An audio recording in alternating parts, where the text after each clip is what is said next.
Hello beautiful people and welcome back to my channel. So today is seed starting day. So we are sitting on my sunroom floor right now because that's where we're going to be doing this. And I'm actually going to be winter sowing. I'm a little late to the game for it to be like a full winter sowing, but better late than never.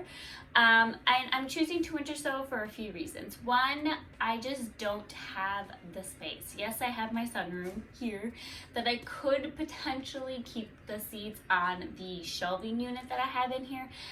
However, it's really hard to control the temperature in this room because of the windows. We have old windows back here, so whatever temperature it is outside, that's the temperature it's going to be in here. So if it's cold outside, it's freezing in here. It's hot outside, it's hot back here. So the temperature fluctuates way too much for me to keep them up here, and I think that's why I haven't had success with my seed starts before, is because I would keep them in here and the environment just changes too much in order for them to really get that consistent temperature that they would need.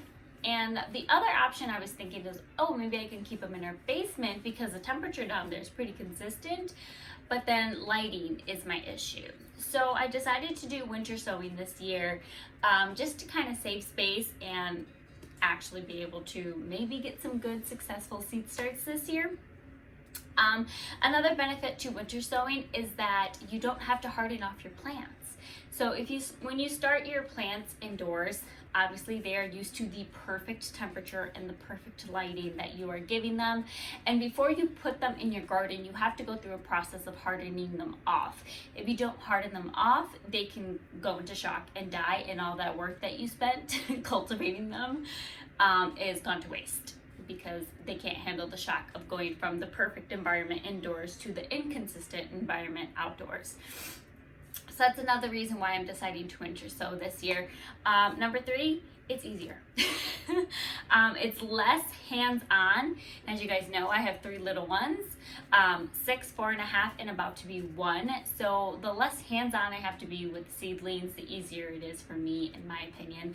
And then another benefit to doing this, from what I've researched, like I said, this is my first time doing it, so I don't know for sure, but I've heard that you get hardier and bigger seedlings when you do it winter sowing versus doing the seeds indoors, because they're automatically getting exposed to the elements from the very beginning. They are going through a cold stratification period, and overall it's closer to the way things are done in nature. So the seeds, they will lie dormant until they feel the environment that they need in order to pop out, which leads them to being hardier and bigger by the time it comes to transplant them. Those are kind of some of the reasons why I am winter sowing this year. I have a few different containers because I want to do it a few different ways. So I do have some containers. You can use old jugs, you can use salad mix containers. There's a lot of the containers that fruit come in, you can use those too. There's a lot of different ways that a lot of different containers that you can use to winter sow, which makes it a little more environmentally conscious, I guess you could say, because we're repurposing things here. So I have some jugs that I'm going to be using. I just have some cups here. I don't know if you can tell, but I've poked holes in the bottom for drainage, and then I just have like my regular seed starting containers. And I have a clear tub that I'm gonna put all of this stuff in, and just leave it outside, and that's it. That's all I have to do. So if you're ready for a very chatty sew with me video, keep on watching. Okay guys, so I had fully anticipated this being like a cute little let's plant seeds together kind of video. However, my daughter woke up from her nap earlier than I thought she would, and then by the end, all 3 of my kids were out. So I was just trying to hurry up and get this done before little fingers were touching things. So I started off with my 2 big containers. In this first milk jug, I put my lettuce seeds, and then in my second container I'm going to be putting my spinach.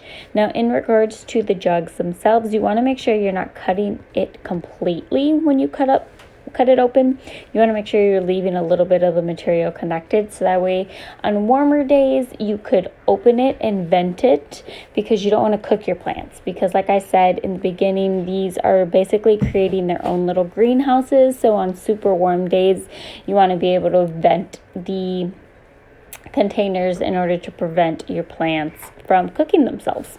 So very important to, 1, leave a hinge, and 2, have plenty of drainage holes. It's better to have too many than not enough, because you don't want them to get waterlogged. So I think I put like 12 holes on the bottom of each of them. I'd rather be safe than sorry when it comes to that aspect.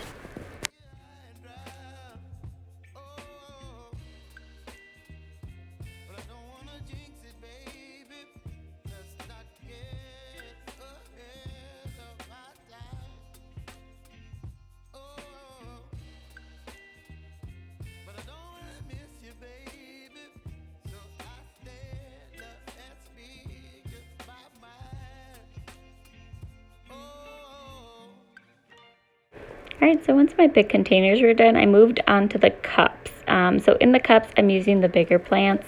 So snap peas, bush beans, tomatoes, cucumbers, tomatillos, jalapenos, all those kinds of things. Those I put in the bigger cup containers, especially the tomatoes, because if they get too big before I'm able to transplant them, I want to make sure they have an adequate amount of room to grow.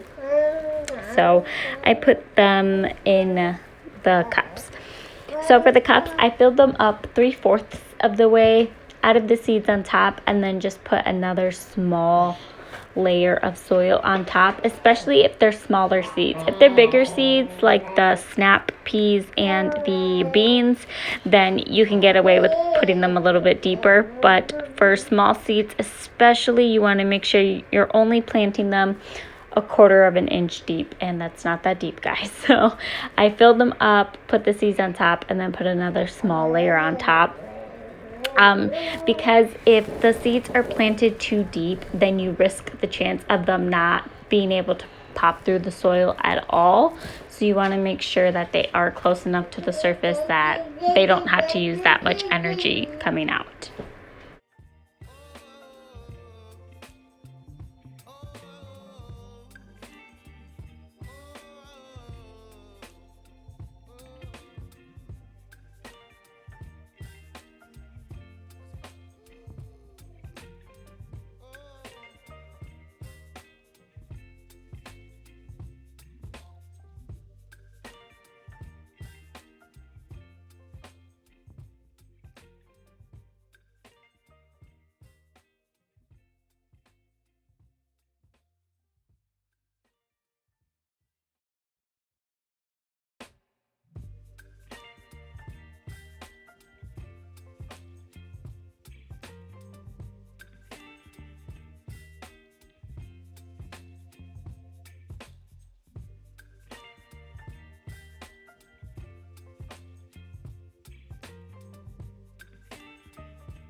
And on the actual cups themselves, I just wrote the variety of the plant that that have the seeds in there, and then the date that I started them.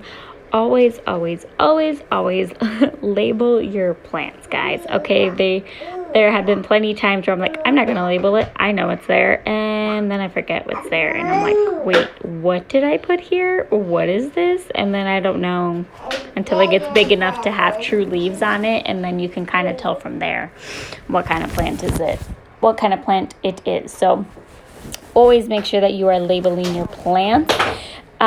When it comes to tomatoes, I actually started 3 different varieties. So I started Aroma tomato, a Moskvich tomato, and then Ace 55 is what it's called.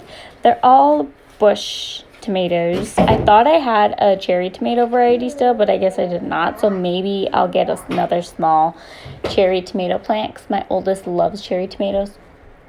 But if all of these tomatoes come to be, that'll be 3 different varieties I have, which will be super fun to, you know, have different varieties of tomatoes in the garden. But yes, I planted 3 different varieties of those. And I'm so excited. I really do hope that they end up sprouting and being healthy, hardy plants, because I love growing tomatoes in the garden. I actually don't like store-bought tomatoes. My husband makes fun of me for this because I don't like store-bought tomatoes, but if I grow it in my garden, I'll eat it, and it's delicious to me.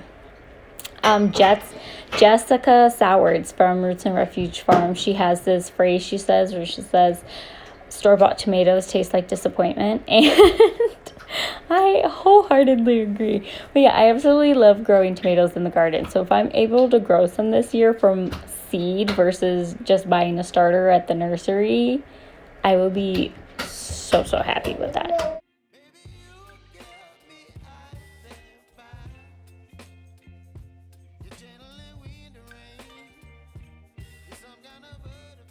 Right, so I'm just finishing up the cups, and then I'm going to be moving on to the actual seed star containers. And I decided to put all my herbs and my flowers in the seed star containers. I had these popsicle sticks that I wrote top to bottom what was in each, but then at the end, you'll see me doing it, that I just decided to write on the actual plastic lid itself what I had in there. And the seed star containers that I have are 12 count. So I did, in the herb one, I did the herbs, and then I did 3 for the Moroccan cilantro, and then 3 for the long lasting cilantro. I think that's what long lasting cilantro.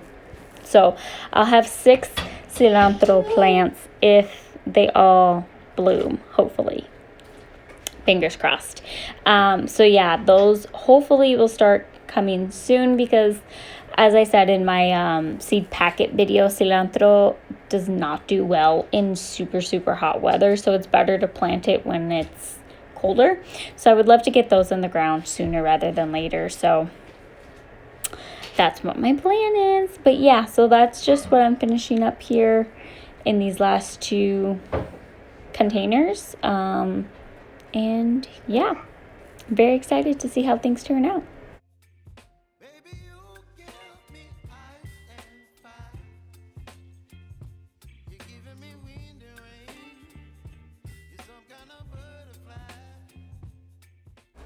So here I'm showing you guys, I actually almost forgot to plant or to start my beets and my broccoli. My daughter was actually sitting on them. So I added those to the container that I had all of my flowers in. So yeah, they're in the containers with the flowers, and hopefully they're able to sprout without any problem. Broccoli and beets are 2 of the things I'm going to be starting pretty soon, hopefully. I am going to be starting some seeds outside in the garden as well for the broccoli, beets, cilantro, lettuce, beans, peas, and something else that my brain's not thinking of right now. So yeah, I'm going to be starting some seeds directly in the ground within another week or so as well. I need to finish getting the garden cleaned up, and then I'll get that started. And then that's it, guys. So for winter sowing, you'll see the clip at the very end, but the cups and the seed star containers are going in a large plastic tub with the lid on top, and then the jugs are just going outside by themselves. You want to make sure that they are getting water, especially the clear container, because it's going to be sealed.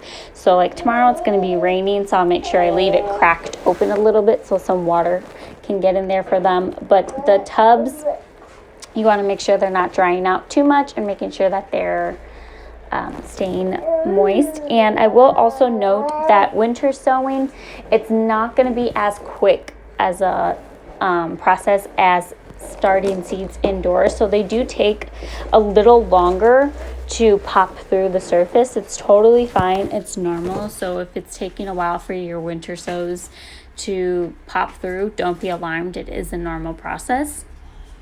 But yeah, that is it from me, guys. Thank you so much for hanging out with me in this video. Thank you so much for watching. Please like, share, and subscribe if you haven't already, and I will see you guys in the next one. Bye.